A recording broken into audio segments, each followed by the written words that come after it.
Grazzi li rġajtu inaqadtu miegħi għal din it-tieni parti ta' Wirt u Eredi. Fl-ewwel parti semmejna il-Malta Development Bank, iktar magħruf bħala MDB. U magħna jingħaqad mill-istess bank Joseph Darmanin. Nilqak fil-programm Joseph, grazzi li aċċettajt li tiġi ittina ftit informazzjoni. L-MDB mhuwiex bank tradizzjonali kif nafu aħna, però l-antijowu xorta li jgħin in-negozju. F'liema kuntest?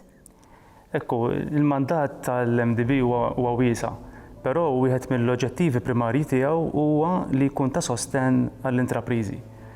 U għandu numru ta' skemi biex jagħmel dan, però forsi l-iktar waħda popolari hija l-SME Invest. Din hija skema ta' garanzija illi l-oġġettiv tagħha huwa li tgħin lill-intrapriżi biex ikollhom aċċess aħjar għal finanzjament bankarju, għal bank loans.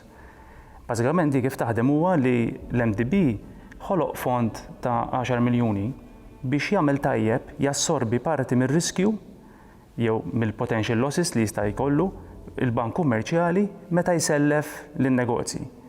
F'dal każ il-portafol totali jista' jlaħħaq sa 50 miljun.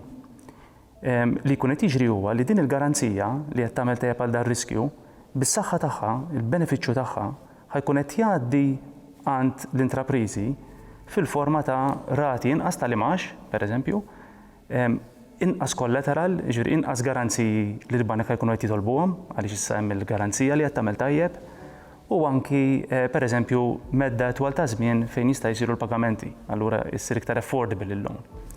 Però apparti daw il-vantaġġi li qed toħloq il-garanzija, jiġifieri it-terms ħajkunu aħjar, apparti dik hemm sitwazzjonijiet huwa komuni fejn għandek intrapriża, negozjant, għandu idea, proġett li huwa interessanti, kreattiv, però minħabba li m'għandux pereżempju collateral, m'għandux garanziji x'jagħmlu tajjeb, ma jkunx jista' jirrealizza dak il-proġett għax ma jistax isib il-finanzjament għalih.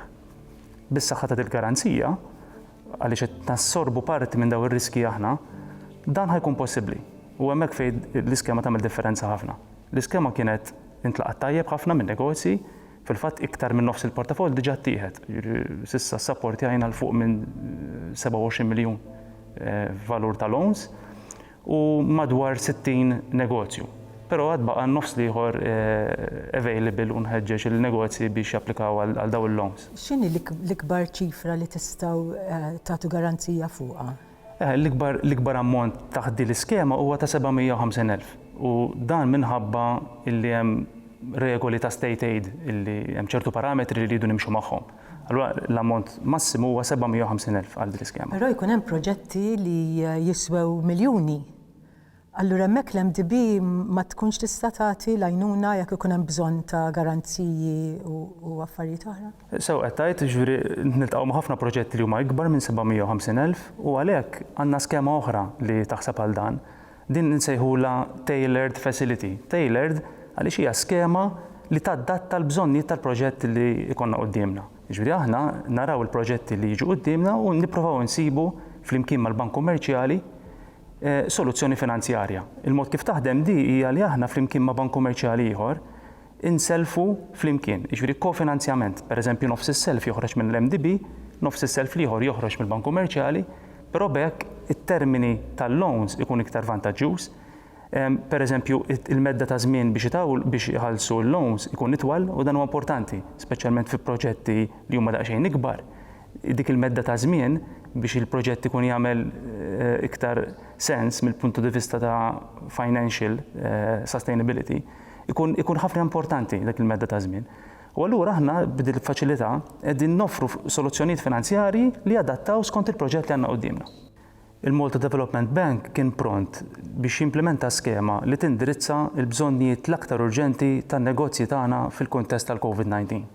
U dan l-iktar bżonn urġenti huwa l-likwidità, il-cash flow li l-businesses għandhom bżonn biex jiffinanzjaw il-pagi u l-kontijiet tagħhom.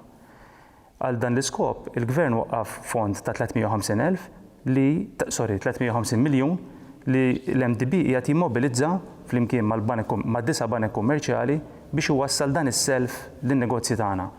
Permezz tal-garanzija, is-self isir b'termini aktar vantaġġużi, rati tal-imax iktar baxxi, hemm ukoll moratorium U hemm ukoll sussidju fuq ir-rata tal-imax, sussidju ta' 2.5% fuq l-ewwel sentejn ta' dak is-self. Apparti minn hekk, żidna parti oħra fuq l-iskema li tagħti benefiċċju addizzjonali lill-intrapriżi żgħar nett, dawk li jisselfu sa 250,000 fejn hemmhekk qegħdin ngħidu illi s-self tagħhom ikollhom bżonn inqas kollateral, inqas garanziji x'jagħmlu tajjeb.